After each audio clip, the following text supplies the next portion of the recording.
We kick off the SportsMax zone on this Friday with Jamaican football. The high gear phase of Jamaica's Premier League continuing this weekend with the microscope on the top six, where places are pretty much changing on a week-to-week basis. Here's how the standings are at the moment. Arnett Gardens in front by 3 points over Cavalier. Mount Pleasant just 1 further point behind. A further 2 points behind in fourth, Harbour. Humble and Waterhouse both on 40 points. The top six, of course, occupying the playoff spots at the moment. Portmore 4 points off a playoff spot. Dunbeholden 5 points off a playoff spot. Falkland and Chapelton and Maroons bottom of the table. They have already been relegated, and those teams from 9 to 12 pretty much completing the season. Matches for this weekend: Portmore against Waterhouse, Humble against Mount Pleasant, Montego Bay United tackling Tivoli Gardens, Veer against Falkland, Chapelton Maroons, Dunbeholden, Cavalier Malines, Arnett Gardens, Harbour. All those 4 matches bottom of the screen will be live on SportsMax. Now, joining us as he usually does to preview these pivotal games is our in-house football analyst, Leger Williams. Leger, some big matches this weekend, and the Harbour fixture, the defending champions, that's one of the key fixtures. Yeah, that's huge. That's a huge game. Harbour coming into it there.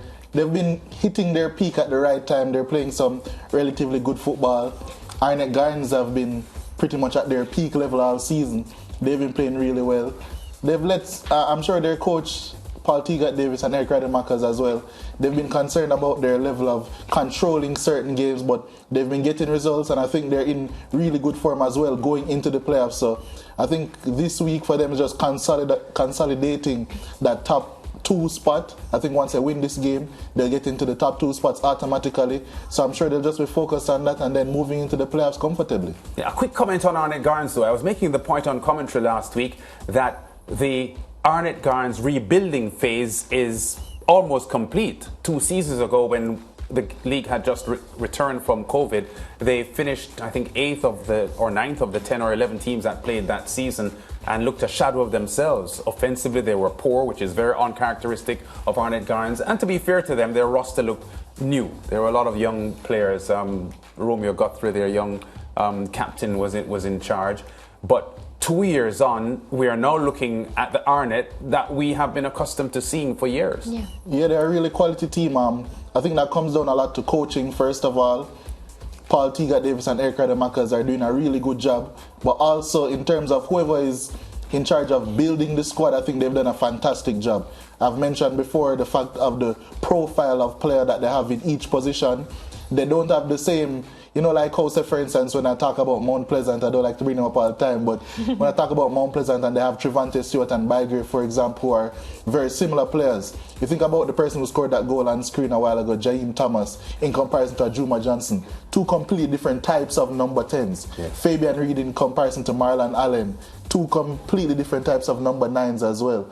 So they have a lot of different roles for different positions. So they have a lot of fluidity and diversity in the squad, and a lot of quality as well. And that's coming to the fore consistently on a week-by-week basis. And that's why I've had them as favourites to lift the title from very, very early on. Right, and you just mentioned Fabian Reid and you spoke about quality. Are we expecting to see him among the goals this weekend if Arnett are to win the match and, of course, continue on as league leaders?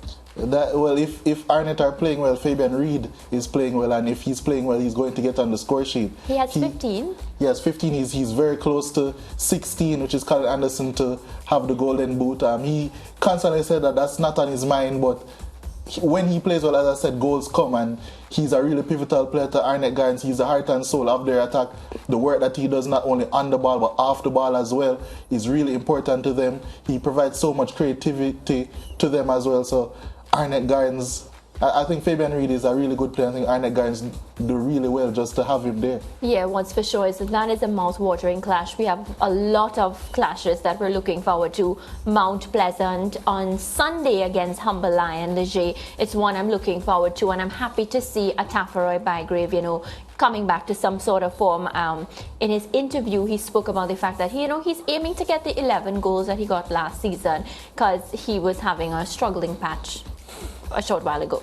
Yeah, Bygrave, in that last game, he was fantastic. Mount Pleasant overall were fantastic. You know, I've been on the show the past couple of weeks, and you know, I've been critical of how Mount Pleasant have been playing, but the past 2 weeks they have been absolutely splendid. That 7-0 performance against Chapelton is the best a Jamaica Premier League team has played this season. I'll put my neck on the line and say that they were excellent in all phases of play. Build up, the middle third, the attacking phase was supreme, really. It was so clean that a game plan of how to create chances, which is something that's really rare in Jamaica Premier League as well. They were just really good in all phases of play. I can't heap enough praise on them. It was just a fantastic performance. And Bygrave, as you mentioned, he was back to his free-flowing best. You know, not only was he scoring goals and being in the right position to do so, but he was also creating them as well. He was getting into the right positions at all times. He was a constant threat. And Mount Pleasant and Bygrave are looking really dangerous going into the playoffs. Yeah, 4 goals in his last 2 matches. And of course, he spoke about he's motivated to score these goals because the aim is to win the league. Do you think Mount Pleasant has what it takes to go on to win the league if he continues, you know, scoring like he is? He'll have to make a U-turn if he answers this question. Well, there's a lot of room to make a U-turn. Well, in previous weeks, I always thought that it was never a question of quality with Mount Pleasant. You know, they're a quality team. I always said that they have the best squad in terms of quality straight throughout. But I just didn't think tactically they were getting it right. Now they're getting it right, as I said, in all phases of play.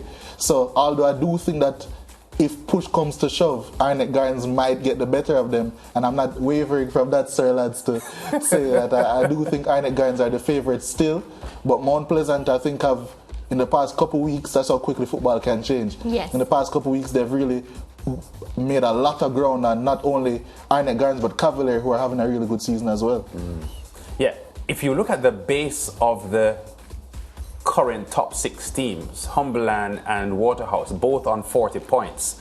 They have a 4-point advantage over Portmore as these teams jostle for playoff spots, or to confirm playoff spots. Only 2 rounds remaining, Lige, and some of these teams playing each other this weekend. Your thoughts there at that number 5, number 6 spots, Humberland, Waterhouse, both on 40 points, and Portmore stalking them? Yeah, Portmore, they've had a couple of disappointing results over the last 2 weeks. They lost to Cavalier 2-0, then they drew with Humberland in a really closely contested game. And now this week they have Waterhouse. So it's so tight right there, just like how it was last season. Yes. Last season, 3 teams tied for the points to get that 6th position. And I think it's going to be something really similar. One team is going to have to miss out, but Portmore are playing Waterhouse this week. In a hypothetical world, if Portmore were to beat Waterhouse, and then Mount Pleasant are playing Humberland, if Mount Pleasant were to recreate that form that they showed last week and beat Humberland, and then next week, the final fixture for Waterhouse is Humberland. Yeah. So that is going to be a massive game as well. Portmore will be playing Moline. So each team still has the possibility of dropping out, and each team can still get there. So it's a lot to play for straight till the very end. Yeah.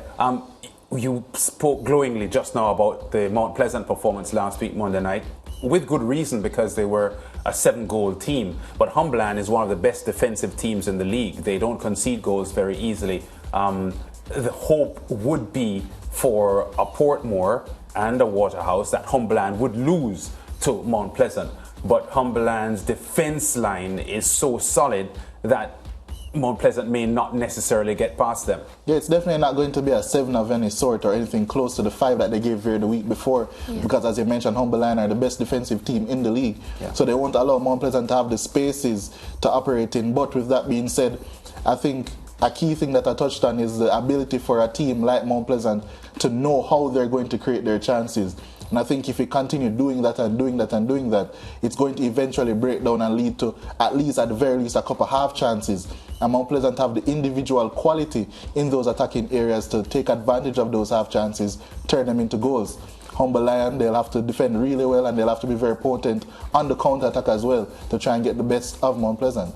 Yeah, and of course we still have the teams that are set for relegation battling this weekend. Do you think they'll be highly motivated, of course, to come out and do their best, or do you think, we'll just see a half-hearted performance from them? I think in terms of the Veer and Falkland game, I'm not expecting a dull game from, well, maybe not dull is the wrong word, but those two teams give effort. In terms of Chapelton, I wasn't seeing too much effort in the 7, although they were played off the park. They could be trying their complete best and still probably collect 5 or 6 instead of the 7. But in terms of that, Dunboholden involved against Chapelton as well. They have a lot to play for because they have a real outside chance of getting into the top 6 as well. So I think the game should be fairly competitive on Sunday as well. Yeah. Well, Dunboholden will be hoping that both Humberland and Waterhouse lose their remaining games, and also a Portmore stutter as well. So a lot of hoping there for Dunboholden, a team that had looked positioned earlier on to get into the playoffs, but now the odds not so much favouring that. But 2 rounds of football still remaining in the Jamaica Premier League. Who knows what's going to happen? Don't forget live commentary on SportsMax and SportsMax 2 Sunday and Monday, capturing some of the most epic football in the Jamaica Premier League, powered by Digicel. Break time, back with more on The Zone after this.